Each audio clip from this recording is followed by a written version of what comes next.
So in today's video, I'm going to give you 3 tips that will help you, that you can do over the summer, that are easy peasy, no sweat, you can still enjoy your life, but will help you tremendously when you start back in the fall.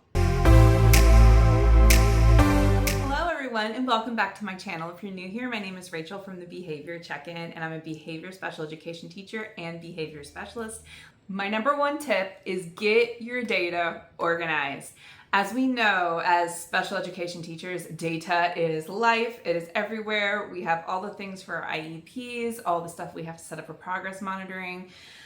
It is a lot, it is so much, and it can be the biggest source of overwhelm and stress as a teacher. And if you get things set up where they're more automated and just ready to go, it will help you so much throughout the school year. You will be grateful that you put the effort in to front load these things because it's just kind of automated and flows the rest of the year. So this is why I created my digital IEP planner. I also have my digital data sheets and my service minute tracker. Now, if you would like to get the whole shebang that would really help you out, it's the digital IEP caseload tracker. It's got all the things in it, all of it. You can do the dynamic calendar. Now you do have to change those out each month because that's how dynamic calendars work, but it will have you set up for the beginning of the month, and you can put in like all of your dates, all of your really important triennials, all of your important meetings, all the things you need to do. It's got a place for small group lesson planners. That's really helpful, at least for me, because I have to think about my small groups, what we're gonna do, how we're gonna line that with our IEP goals, yada, yada.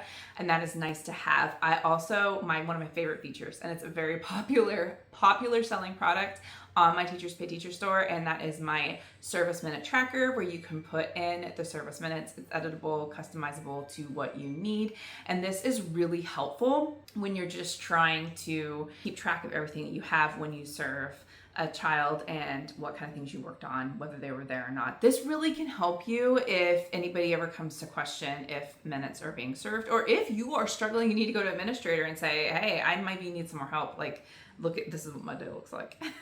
But I really find that helpful just to have everything in there, data collection wise. I also love my behavior data sheets. I think this is really important to have if you have a student who is on a behavior plan. If they have if they have a behavior plan, they have a behavior goal, which you need to be progress monitoring on, and these are really beneficial. They work well for teacher data. You can adjust them, edit them, and have them be check-in and check-outs, which I think is really helpful. Really, whatever you want to do with them, you can do, which I think is very helpful if you just go in, move things around, customize it to what works for you. One of the things I even did is I had a student who needed more supports with visual supports. So I was able to even go in and add different pictures to go along with it. I've customized it for the student's primary language, all of those things, anything you need to do to make it accessible for your students and their parents.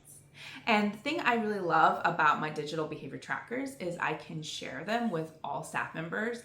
I can also share them with parents, and they can see things in real time. You can just put everybody on. Well, the teachers would be editors, but you could put the parents on as a viewer, you could put the student on as a viewer, and they can see everything in real time, which really helps when you're trying to have that home and school communication. Just a caveat to this, and this is my disclaimer and my warning to you: if you go ahead and use these as homeschool communication, please, please, please speak to your fellow teachers, your paraprofessionals, and you talk about professionalism in how you do these sheets, and that they are going home to parents, and that this is not a Vince sheet, that this is to be a reflection of the student's day in an unbiased way. That is very important. If you feel that you work with staff that can't handle that, that's you may want to be the sole person in charge of it or go about it a different way. But otherwise, it can be a great tool. Take some time to reflect and think about how you want to refresh your classroom routines, what you want to do to help your classroom run smoothly. Take stock of what worked this year and what didn't work this year, and think about how you can revamp that. Do you need to add more visual tools? Do you need to set up activities and lessons that teach those skills? Yeah, you probably do. I'm just gonna tell you that right off the bat. And you're gonna need to reteach and reteach and reteach. That is why I have put together a lot of social skills slides that we can use with our students, and we can review those expectations as often as you need to. And they are great walking through discussion points with your class that you can use during morning meeting. And you can talk about the skills they need to learn and teach them those skills. Because as we know, behavior is communication, and that a lot of behaviors are lack of skills. And we often forget that kids they don't always know how to act. There's not that innate sense. Maybe they weren't taught those at home. Maybe they have a disability that impedes on that.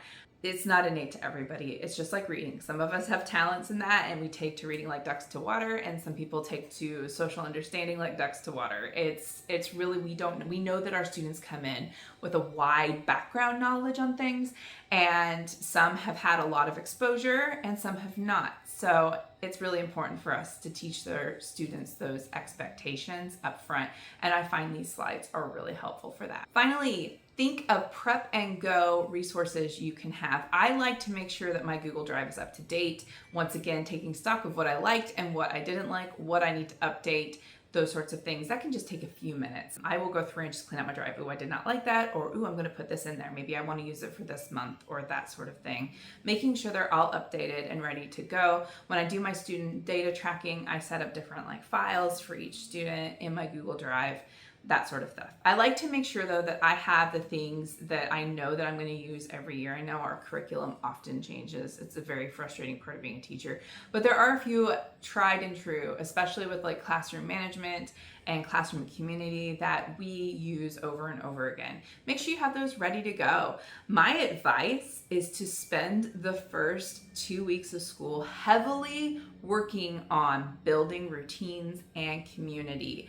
Trust me, if you put forth the work and building a classroom community, building those routines, getting everything set up, building those relationships with your parents, making all those positive phone calls home before we start with having to do those not good calls home, it's going to make your year a lot smoother. It's not a guarantee that everything's going to flow perfectly, but it will help with a lot of the little things that happen throughout the year that crop up that can be really frustrating.